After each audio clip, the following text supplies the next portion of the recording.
जय हिंद। स्वागत है आप सभी का परीक्षा वाटिका एजुकेशन में। बीपीएससी एईडीयू एडुटेरिया वॉल्यूम 2 का आज हम लोग 5वां टेस्ट कंप्लीट करेंगे।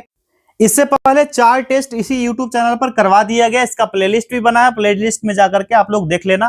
फटाफट सारे लोग सेशन को लाइक कर लीजिए, वीडियो को शेयर कर दीजिए अपने सहपाठियों के बीच, और सभी लोग सब्सक्राइब करके बेल आइकन को भी प्रेस कर लीजिए ताकि नए वीडियो टेस्ट का नोटिफिकेशन सबसे पहले आपको मिल पाएगा। चलिए स्टार्ट करते हैं आज का टेस्ट। पहला प्रश्न है, निम्नलिखित पवन पेटियों पर विचार करें। 3 स्टेटमेंट दिया गया, इनमें से कौन दक्षिणी गोलार्ध में तीव्र पश्चिमी हवाओं से संबंधित है। इसको देख लेना वन बाय वन। पहला है गरजता चालीसा वाला मामला, जो कि ये दाब पेटी जो ऊपर ध्रुवीय निम्न दाब पेटी की ओर भूमध्य रेखा के दोनों ओर 30 डिग्री और 60 डिग्री अक्षांश के बीच समशीतोष्ण अक्षांश में बहती है। ठीक है, और दक्षिणी गोलार्ध में अधिक स्थिर और प्रबल होती है, क्योंकि वहां पर इन्हें बाधा करने वाला कोई बड़ा भूभाग नहीं मिलता है। कुछ स्थान पर ये इतना प्रबल हो जाता है कि उनको इन नामों से जाना जाता है, जैसे यहाँ पर दिया गया गरजता चालीसा हो, चीस्ता साठा हो, या फिर प्रचंड पचासा, ये सारे नाम से जाना जाता है। यहाँ पर पूछा जा रहा है पश्चिमी हवाओं से संबंधित है, तीनों हो जाएगा विकल्प डी 1, 2 और 3। निम्नलिखित में से कौन सी रबी फसल है। सही जवाब हो जाएगा विकल्प सी, गेहूं इसमें रबी फसल हो जाएगा। और इस समय गेहूं हो गया, या फिर जौ हो जाएगा, चावल सॉरी दाल होगा ना, चावल कैसे होगा, दाल नहीं होगा, फिर लिख देते हैं दाल। हाँ दाल ही होगा ना, चावल कहाँ, दाल हो जाएगा। और तिलहन भी हो जाएगा, इसी में तिलहन वाला मामला, ये सारे रबी फसल में आएंगे। अगला देखिए, निम्नलिखित हिमालय पर्वतमालाओं को पूर्व से पश्चिम की ओर क्रमबद्ध करें। 4 दिया गया, उत्तर सही चुनना है। यहाँ पर देखिए कौन सा होगा, तो नामचा बरबा पहले आ जाएगा। ठीक, उसके बाद कंचनजंगा 1 नंबर ये हो गया, दूसरे पर कंचनजंगा आएगा। फिर इधर आगे बढ़ते आओगे, नंदा देवी होते हुए नंगा पर्वत चले जाओगे, नंदा देवी फिर नंगा पर्वत। क्या हो गया, 1, 3, 4 और 2, पहला विकल्प राइट हो जाएगा इसका। ब्लॉसम शावर्स के लिए मुख्य रूप से जिम्मेदार जलवायु घटना है, तो ये जलवायु है संवहनी वर्षा कहलाती है, विकल्प सी हो जाएगा। और ये अप्रैल की बारिश भी कहलाती है। और दक्षिण भारत केरल, कर्नाटक, तमिलनाडु, यहाँ पर ना मार्च मई के दौरान मानसून के पहले होने वाली एक इंपॉर्टेंट वर्षा है, जो कॉफी यानी कहवा होता है ना, इसके फूल को खिलने को प्रेरित करती है, जो कि अच्छी पैदावार के लिए आवश्यक होता है, या फिर चाय मसाले के लिए भी फायदेमंद होता है। ये संवहनी वर्षा, ब्लॉसम शावर्स। अगला देखिए, निम्नलिखित में से कौन सा भारत का सबसे बड़ा प्राकृतिक बंदरगाह है। ये मुंबई बंदरगाह हो जाएगा, विकल्प बी वाला। और ये ना कंटेनर, जो बड़ा कंटेनर हैंडलिंग बंदरगाह भी है, इसका नाम है जवाहरलाल नेहरू बंदरगाह। प्राकृतिक बंदरगाह जो मुंबई बंदरगाह है। देश का 12 प्रमुख बंदरगाह और 205 जो है गैर प्रमुख बंदरगाह है, ये ध्यान रखना है। एक चेन्नई का बंदरगाह, कृत्रिम बंदरगाह है। अगला देखिए, रिक्टर स्केल और मर्कली स्केल के संबंध में निम्नलिखित कथनों पर विचार करें। 2 स्टेटमेंट कौन सा गलत है पूछा जा रहा है, कौन सा इनकरेक्ट है ये देख लेने का हम लोग।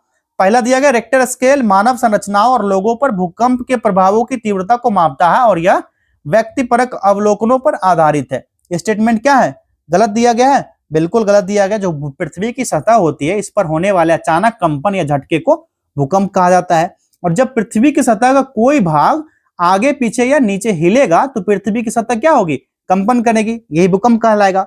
और पृथ्वी की सतह जो होती है ना, विभिन्न आकार के अलग अलग भागों से बनी होती है, इसको प्लेट कहा जाता है। और दुनिया का अधिकांश भूकंप जो होता है ना, प्लेट की गति जो टेक्टोनिक क्रिया के कारण होता है, जैसे प्लेट टेक्टोनिक थ्योरी आप लोग पढ़ते हो। भूकंप विज्ञान यानी भूविज्ञान की एक विशेष शाखा होती है, जो भूकंप के अध्ययन से संबंधित होता है। रिक्टर स्केल और मर्कली स्केल जो होता है ना, भूकंप की तीव्रता और परिमाण को मापने का काम करता है। रिक्टर स्केल से भूकंप की तीव्रता मापी जाती है, और मर्कली स्केल से इसके परिमाण को मापने का काम किया जाता है। तो यहाँ पर क्या हो जाएगा, दूसरा स्टेटमेंट यहाँ पर यह भी गलत दिया गया है, उल्टा सीधा दिया गया, दोनों गलत थे। यहाँ पर कौन सा गलत है, तो 1 और 2 दोनों यहाँ पर इनकरेक्ट दिया गया था। चलिए आगे देखिए, निम्नलिखित में से कौन सा भूमध्य सागरीय जलवायु वाला क्षेत्र नहीं है। यहाँ पर कौन सा नहीं होगा ये पूछा जा रहा है, अमेजिन बेसिन हो जाएगा, विकल्प डी। ठीक है, भूमध्य सागरीय जलवायु यानी कि CS कैटेगरी में आएगा। उष्णकटिबंधीय चक्रवात के निर्माण के लिए निम्नलिखित स्थितियों पर विचार करें और कौन सा सही कथन है ये पूछा जा रहा। 1 बाय 1 पढ़ेंगे। पहला है, समुद्र की सतह का तापमान 27 डिग्री सेंटीग्रेड से अधिक होना चाहिए। ये वाला सही है, बताइए। ये वाला स्टेटमेंट यहाँ पर सही दिया गया, बिल्कुल सही दिया गया है।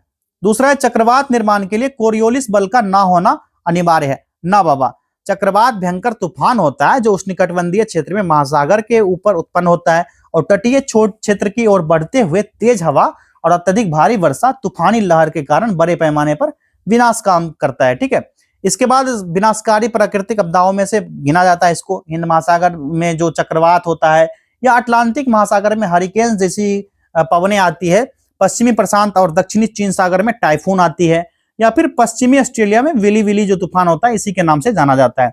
और उष्णकटिबंधीय चक्रवात जो होता है ना, गर्म उष्णकटिबंधीय महासागर के ऊपर उत्पन्न होता है और ये बहुत तीव्र होता है।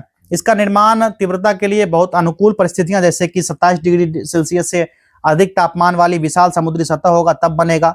कोरियोलिस बल की उपस्थिति होना चाहिए, ऊर्ध्वाधर हवा की गति में कम भिन्नता होना चाहिए, या फिर पहले से मौजूद कमजोर निम्न दाब वाला क्षेत्र हो, या फिर निम्न स्तरीय चक्रवाती परिसंचरण की स्थिति होगी, और समुद्र तल से ऊपर अपसारी प्रणाली होगी, तब जाकर के ऐसी स्थिति बनेगी। ठीक है, तो यहाँ पर सतह पर निम्न दाब क्षेत्र अभी मैंने बताया, तो ये वाला सही है। यहाँ पर कौन कौन सा सही हो जाएगा? पहला और तीसरा सही है, विकल्प ए राइट आंसर हो जाएगा। केवल 1 और 3 यहाँ पर करेक्ट दिया गया है। अगला देखिए, नीचे दिए गए विकल्पों में भारत में अक्टूबर की गर्मी शब्द का तात्पर्य क्या होगा? अक्टूबर की गर्मी का तात्पर्य क्या होता है? तो दक्षिण पश्चिम मानसून की वापसी के दौरान गर्म और आर्द्र मौसम, विकल्प बी यहाँ पर राइट आंसर हो जाएगा। और उच्च तापमान आर्द्रता के कारण मौसम काफी उमस भरा होता है। आमतौर पर अक्टूबर की गर्मी के नाम से इसी को जाना जाता है, और अक्टूबर के दूसरे पखवाड़े में यह होता है। चलिए अगला क्वेश्चन देखिए, 49वीं उत्तरी अक्षांश रेखा निम्नलिखित में से किन देशों के बीच अंतरराष्ट्रीय सीमा साझा करती है? यह अमेरिका और कनाडा के बीच सीमा साझा करेगी। यहाँ पर विकल्प बी राइट आंसर हो जाएगा। इसी तरह कई रेखाएं, डुरंड रेखा, मैकमोहन, मेजनोट रेखा, रेडक्लिफ रेखा, ये सब गूगल सर्च कर लेना। विभिन्न महत्वपूर्ण अंतरराष्ट्रीय सीमा रेखाएं सर्च करोगे गूगल पर आ जाएगा। अगला प्रश्न है, एक पिंड वृत्ताकार पथ पर स्थिर गति से चलता है क्योंकि? इसका करेक्ट आंसर हो जाएगा ऑप्शन डी, त्वरण लगातार दिशा बदलता है। हालांकि गति स्थिर रहता है, लेकिन दिशा जो होता है हर पल बदलते रहता है। वेग, परिमाण और दिशा दोनों पर निर्भर करता है, इसलिए वेग जो होगा लगातार बदलते रहेगा। क्योंकि वेग बदलता है तो त्वरण वहां पर क्या होगा? मौजूद होगा, और त्वरण केंद्र की ओर इंगित करेगा, जिसको अभिकेंद्रीय त्वरण कहा जाता है। और वस्तु जब हिलेगा तो इस समय त्वरण की दिशा बदलेगी, और त्वरण जो होगा गैर शून्य दिशा में गैर समान, और परिमाण जो होगा इसका एक समान होगा। इससे यह बताता है कि कैसे वृत्ताकार गति बिना गति परिवर्तन के त्वरित करते रहेगा। ठीक है, तो राइट आंसर क्या हो जाएगा? विकल्प डी, यही एकमात्र राइट आंसर हो जाएगा। अगला देखिए, एक समांतर सर्किट 2 बल्ब श्रृंखला की तुलना में अधिक क्यों चमकते हैं? राइट आंसर विकल्प सी हो जाएगा। बिजली की खपत समांतर में अधिक होती है। नेक्स्ट क्वेश्चन है 13, जब ध्वनि हवा से पानी में प्रवेश करती है तो आवृत्ति और तरंग दैर्घ्य में क्या परिवर्तन होता है? इसका राइट आंसर हो जाएगा ऑप्शन डी, आवृत्ति समान और तरंग दैर्घ्य क्या होता है? बदलता है। ऑप्शन डी इसका सही जवाब हो जाएगा। आवृत्ति किस जो स्रोत, इसका स्रोत होता है, स्रोत पर डिपेंड करता है, और मध्यम परिवर्तन कभी भी आवृत्ति को प्रभावित नहीं करता है। और पानी में कणों की प्रबल परस्पर क्रिया के कारण ध्वनि की गति क्या होती है? बढ़ जाती है। क्योंकि गति बराबर क्या होता है? गति बराबर यहां पर लिख देते हैं तरंग दैर्घ्य गुना आवृत्ति। ये आप लोग क्लास 10th से पढ़ते आ रहे हो। अगला क्वेश्चन देखिए, क्वेश्चन नंबर 14, तारे चमकते हैं लेकिन ग्रह नहीं चमकते हैं क्यों? ये भी क्लास 9th का क्वेश्चन है। इसका राइट आंसर हो जाएगा, ग्रहों में कोई अपना प्रकाश नहीं होता है। ऑप्शन ए राइट आंसर हो जाएगा। जो तारे होते हैं ना, आकाशीय पिंड होते हैं, जो अपने कोर में होने वाली परमाणु संलयन प्रतिक्रिया के माध्यम से अपनी रोशनी और गर्मी उत्पन्न करते हैं। और यह प्रकाश जो होता है पूरे अंतरिक्ष में यात्रा करता है, जिससे रात में आकाश में चमकते हुए दिखाई देता है। दूसरी ओर ग्रह जो होता है स्वयं का प्रकाश उत्पन्न नहीं करता है, वो बहुत छोटे होते हैं और अपना मूल तारे से प्रकाश को प्रतिबिंबित करता है। ग्रह हमें दिखाई देने का कारण इसी परावर्तित तारे का प्रकाश होता है, और परावर्तित प्रकाश की मात्रा किसी तारे द्वारा उत्सर्जित प्रकाश की तुलना में क्या होती है? लेस देन होती है, काफी कम होता है। और यही कारण है कि वे तारे की तरह चमकते हुए नहीं दिखाई देते हैं। नेक्स्ट क्वेश्चन देखिए, चुंबकीय क्षेत्र रेखाएं कभी एक दूसरे को क्यों नहीं काटती है? इसका राइट आंसर हो जाएगा ऑप्शन सी, प्रत्येक बिंदु की एक ही दिशा होती है। अंतरिक्ष यात्री अंतरिक्ष स्टेशन की कक्षा में भारहीन क्यों महसूस करते हैं? राइट आंसर, वो स्टेशन के साथ मुक्त गिरावट में होते हैं। ऑप्शन डी राइट आंसर हो जाएगा। गुरुत्वाकर्षण हर जगह मौजूद होता है, यहाँ तक कि कक्षा की ऊंचाई पर भी। और अंतरिक्ष स्टेशन लगातार पृथ्वी की ओर गिरता है, लेकिन तेजी से किनारे की ओर बढ़ता भी है। यह निरंतर मुक्त पवन गति बनाता है, जिसके कारण अंतरिक्ष यात्री समान दर से गिरने लगते हैं। कोई समान प्रतिक्रिया बल नहीं होने के कारण वो भारहीन महसूस करते हैं, जैसे आप लिफ्ट में महसूस करते हो। अगला देखिए, रेगिस्तान की रेत दिन में अत्यधिक गर्म और रात में अत्यधिक ठंडी हो जाती है। इसका मेन कारण क्या है? तो रेत की विशिष्ट ताप क्षमता क्या होती है? कम हो जाती है। विकल्प सी इसका सही जवाब हो जाएगा। और रेत गर्मी को तेजी से अवशोषित करता है और तापमान तेजी से बढ़ता है, और रात में यह तेजी से गर्मी छोड़ता है तो तापमान तेजी से गिरने लगता है। अगला देखिए, आयनिक यौगिक केवल पिघले या घुले हुए रूप में ही विद्युत का संचालन करते हैं, क्योंकि ऐसा क्यों होता है? तो आयन चलने के लिए स्वतंत्र हो जाते हैं। विकल्प बी इसका सही जवाब है।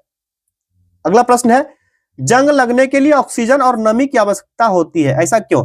तो नमी जो होता है ना, ऑक्सीकरण को सक्षम करने के लिए आयनों का संचालन करता है। आप लोग आयरन का पढ़े होंगे, Fe2+ या फिर Fe3+ आयन जब होगा तो ऑक्सीकृत हो जाएगा, तो ऑक्सीजन क्या होगा? इसमें कम हो जाएगा, और पानी दोनों अर्ध प्रतिक्रियाओं को जोड़ने वाले आयन कंडक्टर के रूप में कार्य करेगा।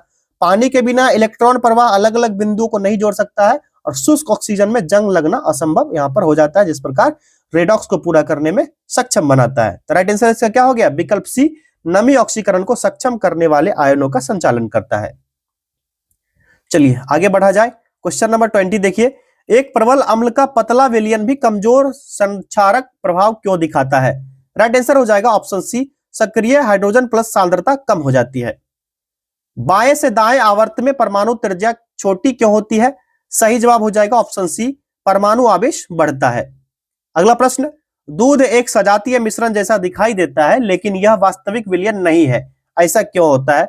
तो वसा के कण जो होते हैं निलंबित होते हैं। तो राइट आंसर ऑप्शन बी हो गया। रासायनिक परिवर्तन को सबसे अधिक प्रबलता से कौन प्रमाणित करता है? राइट आंसर, नया पदार्थ बनता है जिसके कारण परिवर्तन होता है ये, और रासायनिक परिवर्तन के लिए नए उत्पाद निर्माण की आवश्यकता होती है। केवल स्वरूप ही नहीं, संरचना भी बदलता है। द्रव्यमान हो गया, ऊर्जा हो गया, बनावट, ये सारे चीज बदल जाते हैं, लेकिन इसके गौण जो होते हैं, पहचान परिवर्तन प्राथमिक संकेतक बनते हैं, तो नया पदार्थ बनता है। ऑप्शन सी राइट आंसर हो गया। अगला देखिए, धातु क्रियाविधि मुख्य रूप से किस पर डिपेंड करती है? सही जवाब, इलेक्ट्रॉन खोने की क्षमता पर। विकल्प सी इसका राइट आंसर हो गया। नेक्स्ट क्वेश्चन देखिए, माइटोकॉन्ड्रिया को केवल ऊर्जा उत्पादक के बजाय ऊर्जा मुद्रा जनरेटर क्यों कहा जाता है?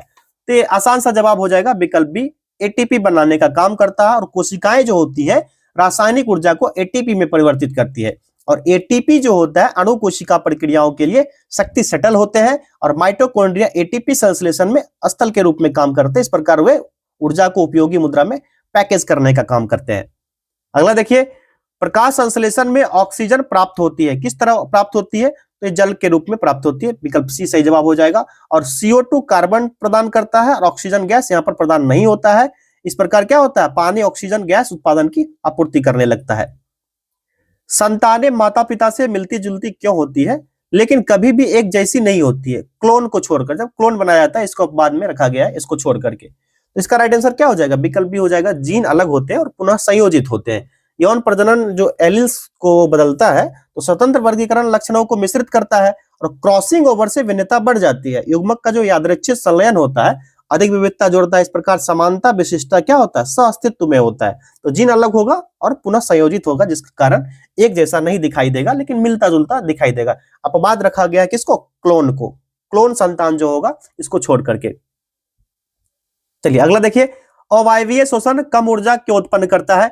राइट आंसर हो जाएगा विकल्प बी, गर्मी के रूप में ऊर्जा नष्ट हो जाती है। ऑप्शन बी इसका सही जवाब हो जाएगा। पर्यावरण में गर्मी लगातार फैलती रहती है, इस प्रकार केवल छोटा सा अंश ही अगले स्तर तक जाता है और हर कदम पर हानि कई गुना बढ़ जाती है, जिससे पिरामिड आकार का पैटर्न बनता है। कुछ इस टाइप का बनता है पैटर्न। पिरामिड को समझते हो ना आप लोग?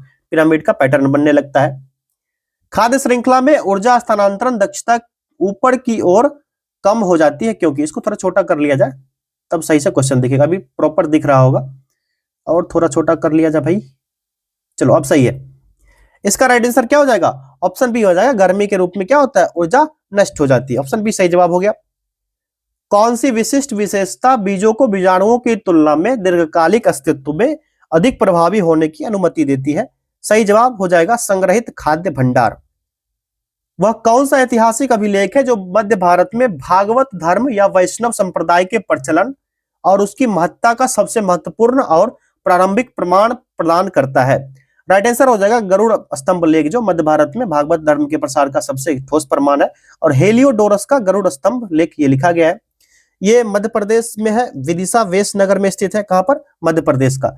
तो ये गरुड़ स्तंभ है कहां पर? MP ठीक है, एमपी का विदिशा जिला है, वहीं पर है ये, ठीक है। और यूनानी राजा जो था अंथलिखितस के राजदूत हेलियोडोटस ने इसको लगवाया था, और शुंग राजा भागभद्र के दरबार में वो आया था, कौन? हेलियोडोरस, ठीक है। और इसी अभिलेख में हेलियोडोरस ने स्वयं को भागवत कहा है, यहीं पर खुद को हेलियोडोरस ने भागवत अपने आप को कहा था।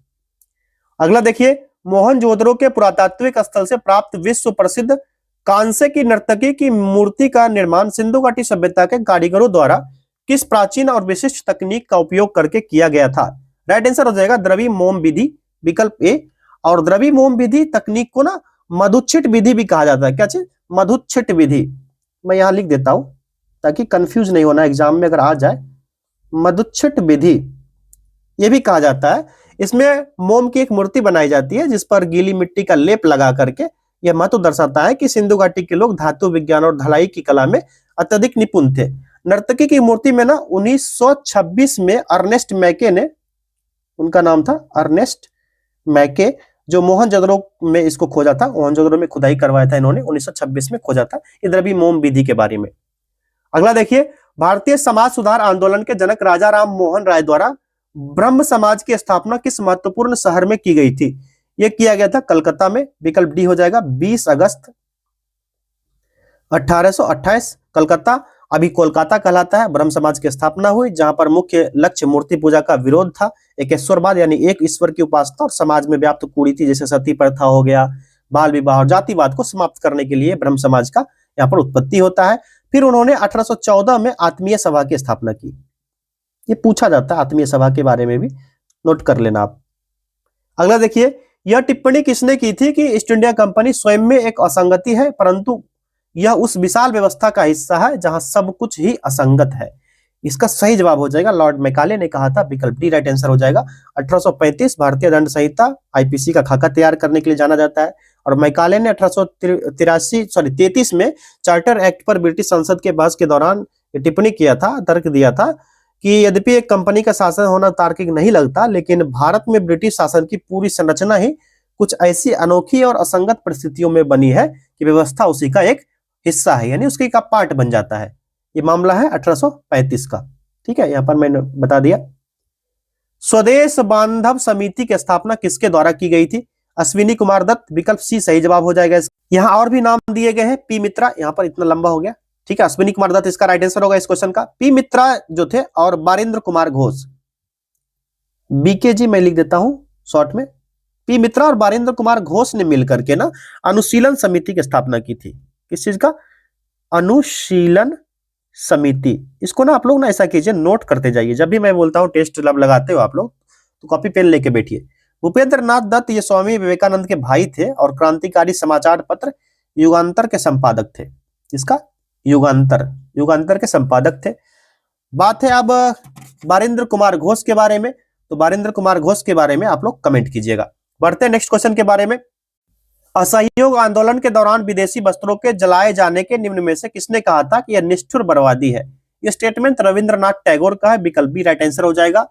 और वे नकारात्मकता और अंधराष्ट्रवाद के कट्टर विरोधी थे। उनका मानना था कि विदेशी कपड़ों को जलाने के बजाय उन्हें गरीबों में बांट देना चाहिए। मदन मोहन मालवीय और मोतीलाल नेहरू ये दोनों नेता आंदोलन से जुड़े थे। हालांकि शुरू में इन्होंने कुछ रणनीतियों पर असहमति भी जताई थी, लेकिन बाद में जाकर के इन्होंने इसका महत्वपूर्ण स्तंभ बने थे, मालवीय और मोतीलाल नेहरू। इस प्रश्न का राइट आंसर वैसे होगा विकल्प बी हो जाएगा, ठीक है, रविंद्रनाथ टैगोर। सूची 1 को सूची 2 से मिलान करने के लिए कहा जा रहा है और कूट की सहायता से सही उत्तर चूज करना है।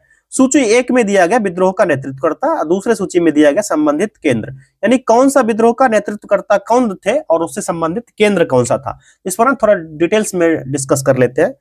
खान बहादुर खां थे, ये थे बरेली से, ठीक है, बरेली से थे।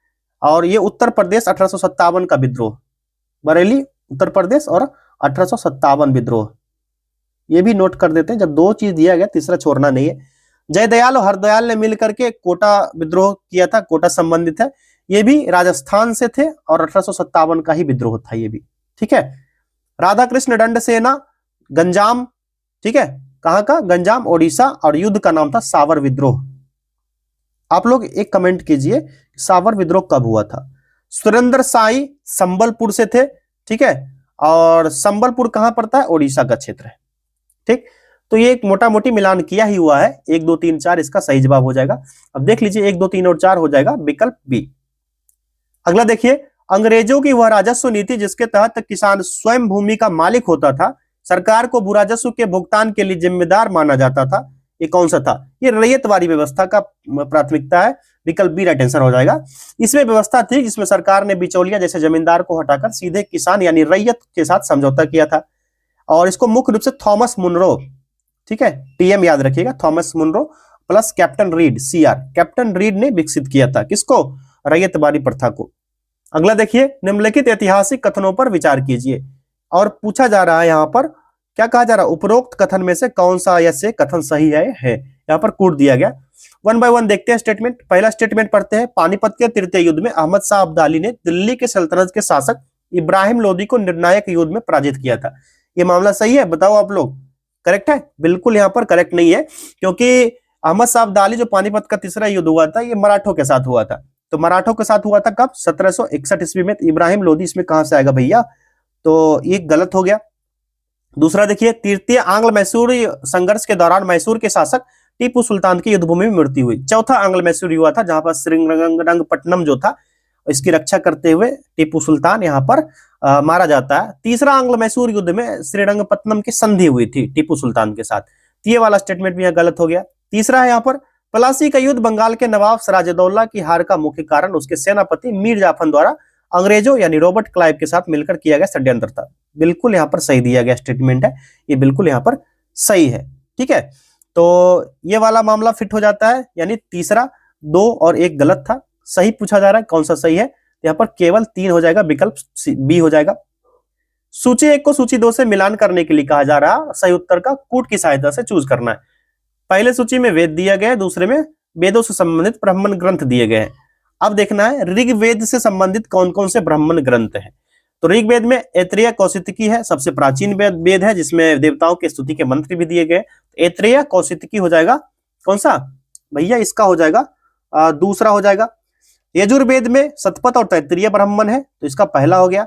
सामवेद में पंचविश ब्राह्मण की चर्चा है और अथर्ववेद में गोपत ब्राह्मण की चर्चा है। और गोपत पंचविश ब्राह्मण जो है इसको टांडे ब्राह्मण भी कहा जाता है। क्या चीज? टांडे ब्राह्मण। ठीक है, कंफ्यूज ना होना एग्जाम में। और गोपत ब्राह्मण अथर्ववेद में तंत्र मंत्र औषधि जादू टोना का वर्णन है, और इसका एक ही मात्र ब्राह्मण है गोपत ब्राह्मण अथर्ववेद का। तो क्या क्या हो गया? 2 1 उसके बाद 4 और 3 21 43 देख लो भैया, सॉरी 24 13 होगा ना, 24 13 होगा। देखिए यजुर्वेद को तो हो गया ऐत्रेय ब्राह्मण, ठीक है, उसके बाद ऋग्वेद का हो गया ऐत्रेय ब्राह्मण, यजुर्वेद का होगा शतपथ और तैत्तिरीय ब्राह्मण। ठीक है, सामवेद का पंचविश हो जाएगा, अथर्ववेद का गोपथ। तो सही है 2 1 4 और 3। 2 1 4 और 3 कौन सा है? 2 1 4 और 3 भैया ऑप्शन ही नहीं दिया गया यहाँ पर, कोई भी नहीं है ना। 2 4 1 और 3 नहीं होगा, ठीक है, गलत दिया गया है यहाँ पर, कूट नहीं दिया गया। 2 1 4 और 3 होना चाहिए, यहाँ पर नहीं दिया गया, लेकिन यही आंसर होगा। ठीक है, चलिए आगे देखते हैं। 14वीं शताब्दी ईसा पूर्व का वह अभिलेख जिससे भारतीय वैदिक देवताओं इंद्र, वरुण, मित्र और नास्त्य यानी अश्विन का स्पष्ट उल्लेख मिलता है, जो मध्य एशिया तथा भारत आर्यों के संपर्क को दर्शाता है। राइट आंसर हो जाएगा बोगाज को ये अभिलेख से मिलता है, विकल्प राइट आंसर हो जाएगा। और इसमें नासत्य यानी ये 4 देवता का वर्णन है, इंद्र, वरुण, मित्र और नासत्य यानी अश्विनी कुमार का। गुप्त राजवंश के बारे में जानकारी के मुख्य सोर्स क्या है? तो यहाँ पर क्या क्या हो जाएगा? विशाख दत्त के नाटक देवी चंद्रगुप्तम और कालिदास की अनेक साहित्यिक रचनाएं, सही है। अभिलेख, सिक्का, स्मारक आदि पुरातात्विक स्रोत, ये भी सही हो जाएगा। फाहियान होएंसांग यात्री का विवरण से, यानी सारे हो जाएंगे। विकल्प डी इसका राइट आंसर हो गया। उपर्युक्त में से सभी जितने भी दिए गए सारे यहाँ पर सही दिए गए। विशाख दत्त का नाटक था देवी चंद्रगुप्तम, रामगुप्त और चंद्रगुप्त द्वितीय की कहानी है, और मुद्रा राक्षस इसमें इंपॉर्टेंट है जो कि कालिदास की रचना है। अगला देखिए, निम्न इतिहासकारों में किसने ताज उल मासिर की रचना की थी? राइट आंसर हो जाएगा क्या? यहाँ पर ताज उल मासिर की रचना हसन निजामी के द्वारा किया गया था, विकल्प भी यहाँ पर सही जवाब हो जाएगा। क्लियर है? इसामी के द्वारा फुतुह सलातीन की रचना किया गया था, इसमें अलादीन खिलजी और बामनी वंश का इतिहास लिखा गया है। अलवरूनी ने रचना किया था किताबुल हिंद का, किसका? किताबुल हिंद KUH की रचना किया था। महमूद गजनबी के समय भारत और विज्ञान के बारे में लिखा था। अमीर खुसरो के द्वारा लिखा गया था खजाइन उल फुतूह और तुगलकनामा, जिसमें खिलजी और तुगलक वंश का विवरण दिया गया था। इस तरह कई शासक और कई लेखक हैं और उनके संबंधित ग्रंथ है, इसको एक बार देख लेना जाकर के आप लोग। भारत के सांस्कृतिक इतिहास के संदर्भ में निम्नलिखित कथनों पर विचार कीजिए और कौन सा ऐसे सही है या है। स्टेटमेंट देखिए, पहला है फतेहपुर सीकरी स्थित बुलंद दरवाजा तथा खानकाह के निर्माण में सफेद संगमरमर का प्रयोग हुआ है। इसका राइट आंसर क्या हो जाएगा, बताइए कौन सा सही है गलत है। यहाँ पर इसमें सफेद संगमरमर का यूज हुआ है, मुख्य रूप से लाल और पीले बलुआ पत्थर से बना है ना। इसमें सफेद संगमरमर का उपयोग सजावटी नक्काशी के लिए थोड़ा बहुत किया गया है, लेकिन मुख्य निर्माण सामग्री क्या है, लाल और पीला बलुआ पत्थर, लाल प्लस पीला बलुआ पत्थर होगा। तो ये वाला स्टेटमेंट भैया गलत दिया गया है। दूसरा है लखनऊ स्थित इमाम बाड़ा रूमी दरवाजा के निर्माण में लाल बलुआ पत्थर और संगमरमर का यूज हुआ है। तो इसमें ना एक नवाबी इमारत का सबसे बड़ा विशेषता है, इसके निर्माण में पत्थर संगमरमर का प्रयोग नहीं के बराबर हुआ। ये इमारत ना मुख्य रूप से ईटा और चूना के प्लास्टर से बना है। नक्काशी के लिए मिट्टी और चूना के मिश्रण का यूज किया गया है, संगमरमर का कहीं दिखता ही नहीं यूज। ये वाला स्टेटमेंट भी गलत है। कौन सा सही दिया गया है पूछा जा रहा, ना ही तो एक ही सही है ना ही दूसरा सही है। विकल्प डी सही जवाब हो जाएगा, ना तो एक ना ही दो। दिल्ली सल्तनत के किस वंश ने सबसे कम समय तक शासन किया, राइट आंसर हो जाएगा खिलजी वंश का शासन सबसे कम समय तक रहा था, 1290 से 1320, टोटल कितना 30 वर्ष होगा ना, 30 वर्ष तक। ठीक, तुगलक वंश का शासनकाल 1320 से 1414, 94 वर्ष तक शासन सब रहा था इसका। लोधी वंश का शासन कब से कब तक रहा था, बताइए आप लोग कमेंट करना। सैयद वंश का शासनकाल 37 वर्ष का रहा था। तो यह भी पूछा जा सकता है सबसे ज्यादा से सबसे कम की तरफ सजाइए आरोही अवरोही क्रम में, तो क्वेश्चन घुमा सकता है। डायरेक्टली आप लोग सिर्फ फैक्ट ना याद कीजिए, इस तरह से भी क्वेश्चन बन सकते हैं, इसको भी ध्यान रखना है। यह किसने कहा था कि भारत हमारे साम्राज्य की धुरी है, यदि हमारे साम्राज्य का कोई अन्य राज्य अलग हो जाता है तो हम जीवित रह सकते हैं, लेकिन यदि हम भारत को खो देते हैं तो हमारे साम्राज्य का सूर्य अस्त हो जाएगा। ये स्टेटमेंट है लॉर्ड एल्गिन सेकंड का स्टेटमेंट दिया गया है, और इसने 19वीं सदी के अंत में ब्रिटिश साम्राज्य के लिए भारत के रणनीतिक और आर्थिक महत्व को रेखांकित करते हुए कहा था। एल्गिन द्वितीय जो थे एक कठोर बयान के लिए याद किया जाता है, और इसने एक चीज और कहा था कि हमने भारत को तलवार के बल पर जीता है और तलवार के बल पर ही इसे अपने कब्जे में रखेंगे। ये भी स्टेटमेंट इसका ही है, एल्गिन का ही है। तो विकल्प ये राइट आंसर हो जाएगा। ठीक है, चलिए आगे बढ़ते हैं। 1854 के वुड घोषणा पत्र के संदर्भ में निम्नलिखित में से कौन सी सिफारिश इस घोषणा पत्र में शामिल नहीं थी, नहीं को कोड कीजिए और बताइए इसमें से क्या सही जवाब होगा। विकल्प डी हो जाएगा, जनसाधारण की शिक्षा का संपूर्ण दायित्व तो केवल जनसाधारण द्वारा ही वहन किया जाए, सरकार इसमें हस्तक्षेप ना करे। विकल्प डी राइट आंसर हो गया। सरकार की जिम्मेवारी थी जिसमें स्पष्ट कहा गया था कि जनसाधारण को शिक्षा देना सरकार का कर्तव्य है। इसके लिए अनुदान सहायता प्रणाली शुरू करने की सिफारिश भी की गई थी। शिक्षा का ढांचा जो था 2 स्तर पर था। प्राथमिक स्तर पर देसी भाषा था और उच्च स्तर जो विश्वविद्यालय का स्तर था वहां पर जो शिक्षा का ढांचा अंग्रेजी भाषा में दिया जाना था। प्रशासनिक सुधार हुआ, प्रत्येक प्रांत में एक लोक शिक्षा विभाग की स्थापना की सिफारिश की गई, विश्वविद्यालय की स्थापना हुई। इसी तर्ज पर लंदन विश्वविद्यालय के तर्ज पर कलकत्ता, बंबई, मद्रास में विश्वविद्यालय स्थापित करने का सुझाव दिया गया। शिक्षक में महिला शिक्षक की भागीदारी की बात कही गई।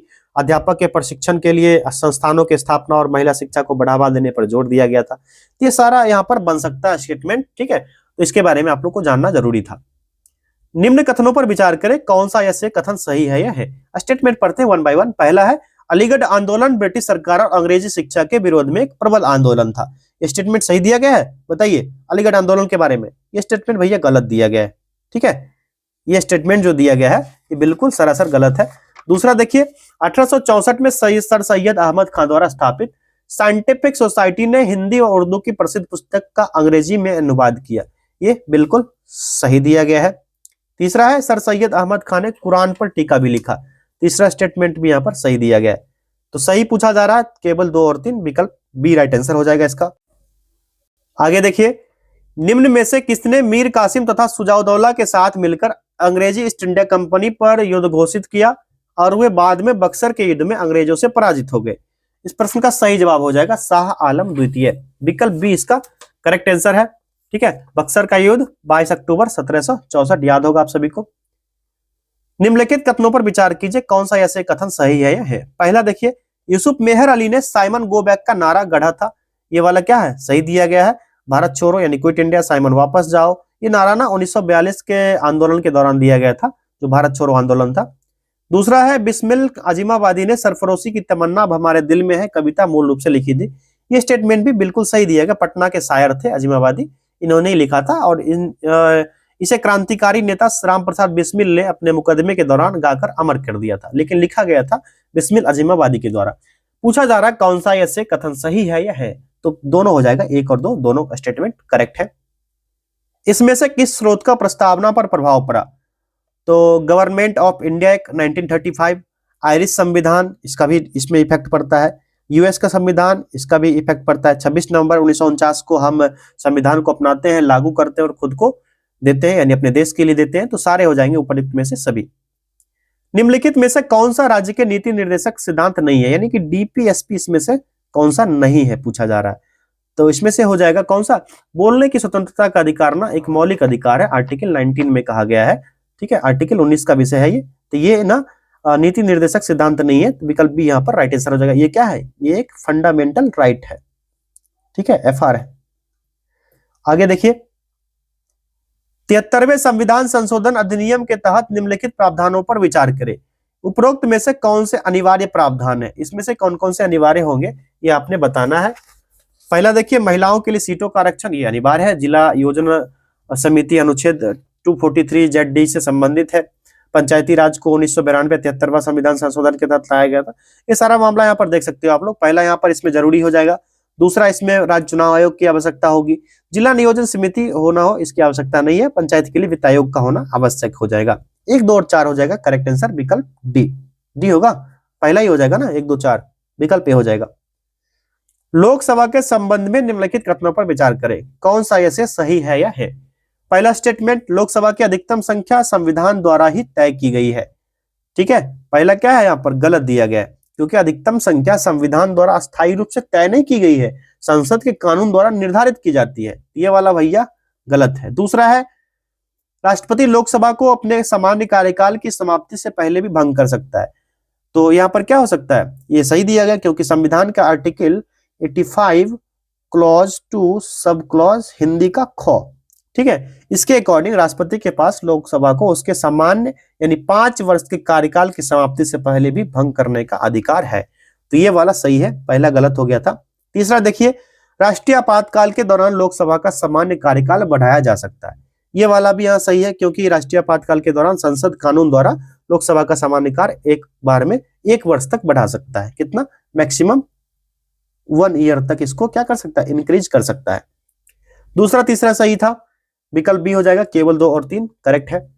भारत के उपराष्ट्रपति के संबंध में निम्नलिखित कथनों पर विचार कीजिए, कौन सा ऐसे सही है। पहला स्टेटमेंट, राज्यसभा के पदेन सभापति होते हैं, बिल्कुल सही।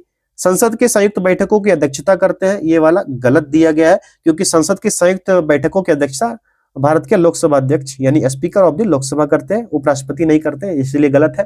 तीसरा है, वह राज्यसभा में केवल टाई होने के स्थिति में वोट दे सकते, ये वाला सही दिया गया है। उपराष्ट्रपति जो है ना राज्यसभा के सदस्य नहीं होते, जो कि सदन में मतदान का अधिकार भी नहीं होता, लेकिन बराबरी की स्थिति में जब ऐसी स्थिति बनेगी तो अपना निर्णायक मत, जिसको कास्टिंग वोट कहा जाता है, ये दे सकते हैं। पहला और तीसरा सही है, दूसरा गलत था। 1 और 3 विकल्प बी राइट आंसर हो जाएगा इसका। अगला प्रश्न देखिए, स्वतंत्र भारत की पहली कैबिनेट के संदर्भ में निम्नलिखित कथनों पर विचार करें। यहां पर देखिए पूछ दिया, फंसा दिया ना, ऊपर दिए गए कथनों में से कौन सा कथन गलत है। भैया अभी तक सही करते आ रहे थे हम लोग, गलत चूज करना है। अब देखिए यहां पर कौन सा गलत होगा। पहला देखिए, जवाहरलाल नेहरू प्रधानमंत्री थे, उनके पास विदेश मामलों का पोर्टफोलियो भी था, ये स्टेटमेंट क्या है, सही दिया गया है। भीमराव अंबेडकर भारत के पहले कानून मंत्री, बिल्कुल सही। तीसरा है, वल्लभ भाई पटेल रक्षा मंत्री थे, ना बाबा ये गृह मंत्री थे, तो ये गलत हो गया। राजेंद्र प्रसाद पहले खाद्य फिर कृषि मंत्री थे, ये वाला सही दिया गया है, बाद में राष्ट्रपति भी बने। तो यहाँ पर 1, 2 और 4 यहाँ पर सही दिया गया है, ठीक है, और तीसरा स्टेटमेंट यहाँ पर गलत है, तो केवल 3 हो जाएगा, विकल्प बी। नेक्स्ट, मौलिक कर्तव्यों के बारे में निम्नलिखित कथनों पर विचार करें, कौन सा ऐसे सही है या है। तीनों स्टेटमेंट को पढ़ते हैं 1 बाय 1। पहला है, मौलिक कर्तव्यों को 42वें संवैधानिक संशोधन अधिनियम 1976 द्वारा संविधान में जोड़ा गया था, ये स्टेटमेंट सही दिया गया है, बिल्कुल सही दिया गया। सरदार स्वर्ण सिंह समिति अनुशंसित था। 11 संख्या है, आर्टिकल 51A, जिसका भाग 4A में वर्णन है। यूएसए के संविधान से प्रेरित है, ना बाबा ये गलत दिया गया है, ये यूएसए के संविधान से प्रेरित नहीं है, ठीक है। तीसरा है शुरू में संविधान में 10 मौलिक कर्तव्य थे, ये बिल्कुल सही है। 11वां जुड़ा था कब? 86वां संविधान संशोधन के द्वारा, 86th कॉन्स्टिट्यूशनल अमेंडमेंट एक्ट 2002 में 11वां मौलिक अधिकार जोड़ा गया था, ये ध्यान रखना है। 11वां क्या था? अपने बच्चों या वार्ड को जैसा मामला हो 6 से 14 वर्ष की आयु के लिए शिक्षा का अवसर मिलना चाहिए। चलिए आगे देखिए, कैग के संदर्भ में निम्नलिखित कथनों पर विचार करें। यहाँ पर स्टेटमेंट दिया गया और कहा जा रहा है कौन सा से सही है। 1 बाय 1 स्टेटमेंट पढ़िए। पहला, वह 6 साल की अवधि के लिए 65 वर्ष की आयु तक जो भी पहले हो पद पर रहता है, ये स्टेटमेंट क्या है? बिल्कुल सही दिया गया है। दूसरा है, उसका वेतन सेवा शर्त भारत की संचित निधि पर भारित होती है, ये स्टेटमेंट भी सही है। तीसरा है, उसे प्रधानमंत्री की सिफारिश पर राष्ट्रपति द्वारा हटाया जा सकता है, ये स्टेटमेंट गलत दिया गया। 65 वर्ष की आयु प्राप्त करने पर पद छोड़ देता है, भले ही उसने सालकार कार्यकाल पूरा न किया हो, ठीक है, ये चीज ध्यान रखना हो। और उसका जो पद होता है ना 6 साल तक का होता है। तो यहाँ पर राइट क्या हो जाएगा? 1 और 2 राइट हो जाएगा, पहला ही। चलिए आगे देखिए, निम्नलिखित में से कौन सी विशेषताएं ब्रिटिश संविधान से ली गई है? सही उत्तर चुनने को कहा जा रहा है कोर्ट की सहायता से। 4 स्टेटमेंट दिया गया है, कौन कौन सा होगा? सरकार का संसदीय स्वरूप होना चाहिए, ठीक, कानून का शासन, लिखित संविधान की आवश्यकता नहीं है, ठीक है, यहाँ पर ये नहीं होगा, और कैबिनेट प्रणाली हो जाएगा ब्रिटिश संविधान से जो लिया गया है। तो 1, 2 और 4 हो जाएगा, 1, 2 और 4 विकल्प बी इसका करेक्ट आंसर हो जाएगा, ठीक है। लिखित संविधान कहां से लिया गया है? कमेंट करना जरा। निम्नलिखित में से किस मामले में संयुक्त बैठक बुलाई जा सकती है? तो दोनों सदनों के संयुक्त बैठक आर्टिकल 108 का मामला है, सही उत्तर चूज करना है यहाँ पर। तो यहाँ पर यदि राज्यसभा लोकसभा द्वारा पारित विधेयक को अस्वीकार कर देती है तब बुलाया जा सकता है। यदि राज्यसभा 6 महीने के भीतर विधेयक पारित नहीं करती है तब बुलाया जा सकता है। यदि किसी विधेयक में संशोधन पर असहमति हो तब भी बुलाया जा सकता है। तीनों सही हो जाएगा, विकल्प डी इसका राइट आंसर होगा। सही उत्तर चुनने को कहा जा रहा था, 1, 2 और 3 राइट आंसर हो गया, विकल्प डी। समाजवादी अर्थव्यवस्था के उत्पादन के सभी कारक किसके स्वामित्व और नियंत्रण में रहते हैं? अब फटाफट राइट आंसर देते जाते हैं, ये सब इजी क्वेश्चन है, ये राज्य के ऊपर डिपेंड करता है। निम्नलिखित में से भारत में मिश्रित अर्थव्यवस्था का अर्थ क्या होगा? तो इसका राइट आंसर हो जाएगा ऑप्शन ए, सार्वजनिक निजी क्षेत्र का सहअस्तित्व हो जाएगा। और मिश्रित अर्थव्यवस्था का अर्थ होता है कि देश की आर्थिक प्रणाली में सार्वजनिक निजी क्षेत्र दोनों एक साथ काम करें। पहला इसका राइट आंसर हो गया। किसी अर्थव्यवस्था में पूंजी निर्माण किस पर डिपेंड करता है? ये कुल बचत पर डिपेंड करता है, विकल्प सी राइट आंसर होगा। इस समय भारत में निम्न में से कौन सा विनिमय दर अपनाया जा रहा है? ये प्रबंधन फ्लोटिंग विनिमय दर होता है, और इस ये प्रणाली है जहां भारतीय रुपया को विनिमय दर मुख्य रूप से बाजार की मांग आपूर्ति से निर्धारित किया जाता है, लेकिन आरबीआई अस्थिरता को नियंत्रित करने के लिए इसमें हस्तक्षेप कर देता है। तो इसका राइट आंसर क्या हो जाएगा? प्रबंधित फ्लोटिंग विनिमय दर, पहला ही विकल्प राइट आंसर हो गया। मांग नियम के अनुसार क्या होगा? मांग नियम के अनुसार जब कीमत गिरेगी तो मांग बढ़ेगी। आसान सा जवाब, विकल्प डी, कीमत गिरती है मांग बढ़ जाती है। आर्थिक सर्वेक्षण 2024-25 के अनुसार सितंबर 2024 तक भारत का विदेशी ऋण कितना है? 711.8 बिलियन अमेरिकी डॉलर, विकल्प सी। बजट 2025-26 में किसान क्रेडिट कार्ड की सीमा को 3 लाख से बढ़ाकर कितना किए जाने की घोषणा की गई है? राइट आंसर हो जाएगा 5 लाख, विकल्प ए। नैनो उर्वरक सब्सिडी योजना किस मंत्रालय द्वारा जारी किया गया? सही जवाब होगा सहकारिता मंत्रालय, विकल्प बी। बिहार की देशांतरीय सीमा किसके बीच स्थित है? तो 83 डिग्री 19 मिनट ईस्ट से 88 डिग्री 17 मिनट ईस्ट तक होगा, ठीक है। तो ये हो जाएगा देशांतरीय सीमा बिहार का, विकल्प बी। अजात शत्रु मगध के किस राजवंश से संबंधित था? तो ये हर्यक वंश का था, ठीक है। और हर्यक वंश का शासक बना बिंबिसार के बाद अजात शत्रु, उसका वास्तविक नाम क्या था? अजात शत्रु का वास्तविक नाम कुनिक था, ध्यान रखना है। क्या चीज नाम था? कुनिक, ध्यान रखना आपको।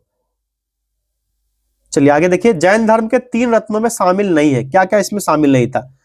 तो जैन धर्म के 3 रत्न सम्यक दर्शन, सम्यक ज्ञान और सही आचरण, यानी सम्यक चरित्र या सम्यक आचरण होगा। यहाँ पर सम्यक तपस नहीं होगा, विकल्प डी राइट आंसर होगा। किस पाल शासक ने उत्तर पथ स्वामी यानी उत्तर क्षेत्र का स्वामी की उपाधि धारण की थी?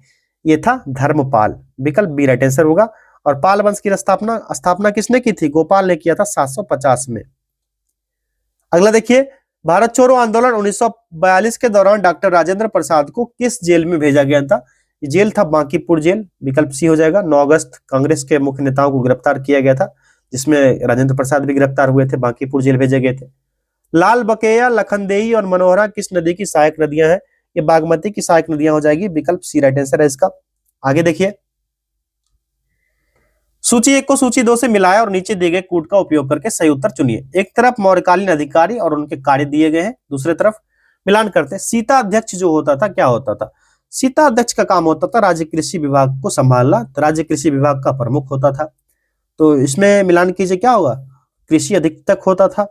सेनापति क्या होता था? सेनापति सैन्य विभाग से संबंधित होता था, सेना का प्रमुख होता था। इसका पहला हो गया। बचा एक ही, समाहर्ता मुख्य राजस्व संग्राहक होता था। ठीक है, इस तरह पंड्याध्यक्ष हो गया, सन्निधाता हो गया, समाहर्ता हो गया। समाहर्ता जो होता था राज्य विभाग का प्रमुख होता था, राजस्व विभाग का। ठीक है, तो इसका क्या हो गया? 3, 1 और 2, 312 भैया, 3, 1 और 2, विकल्प बी राइट आंसर है। चलो आगे देखते हैं। बिहार में प्रवाहित होने वाली नदियों के संबंध में विचार करते हुए कूट की सहायता से सही उत्तर चुने। स्टेटमेंट कूट का सहायता लेना है और सही उत्तर देना है। पहला देखिए, कमला नदी कोसी नदी के पूर्व में प्रवाहित होती है। ये सही दिया गया है, ये गलत दिया गया है? बताओ जरा, ये वाला तो ये गलत दिया है। कमला नदी जो है कोसी नदी के पश्चिम में बहती है। ठीक है, पूर्व में नहीं, पश्चिम में प्रवाहित होती है। पहला तो गलत हो गया भाई। दूसरा देखते हैं, सोन नदी फल्गु नदी के पश्चिम में प्रवाहित होती है, तो ये सही दिया गया है। तीसरा है, मेची नदी कोसी नदी की सहायक नदी है, तो मेची नदी महानंदा की सहायक है। ठीक है, कोसी की नहीं, किसकी? महानंदा की सहायक है, इसलिए गलत है ये।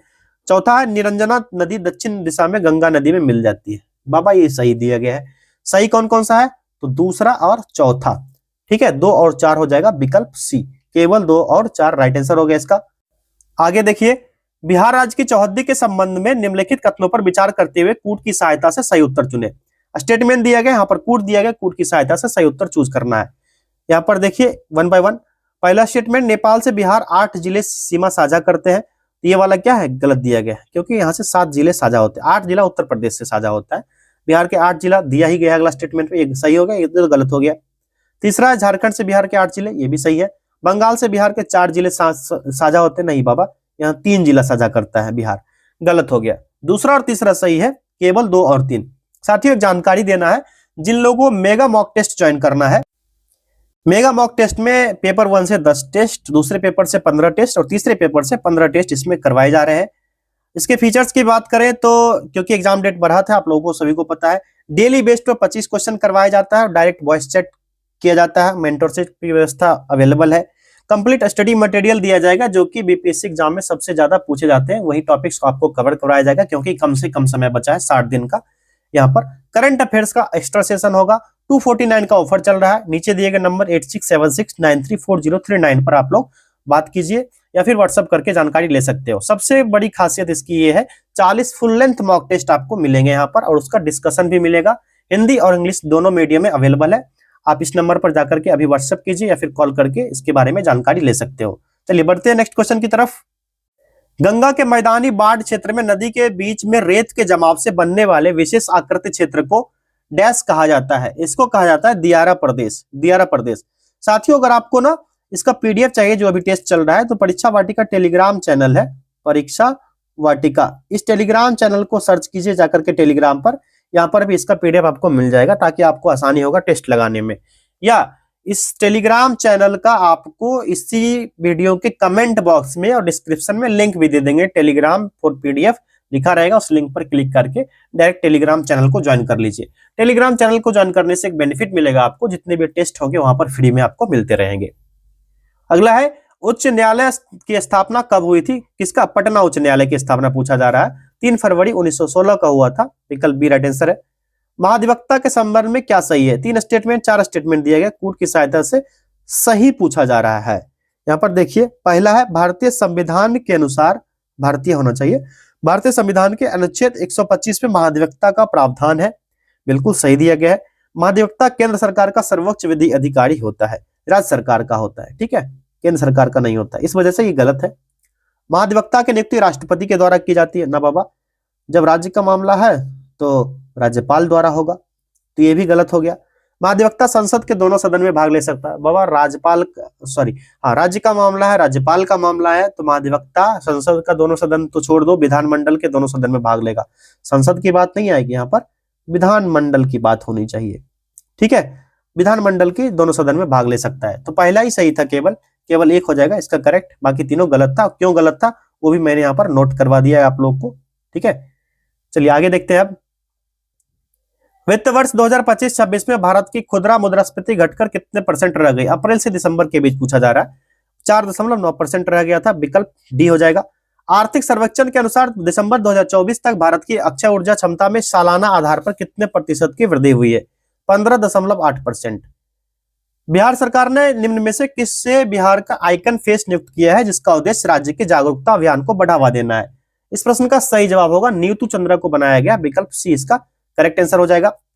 अगला देखिए, अक्टूबर 2025 को आम जनता के लिए पटना मेट्रो की शुरुआत की गई है और इस मेट्रो का औपचारिक उद्घाटन मुख्यमंत्री नीतीश कुमार ने किस तिथि को किया था? 6 अक्टूबर 2025 का तिथि था, विकल्प बी राइट आंसर होगा।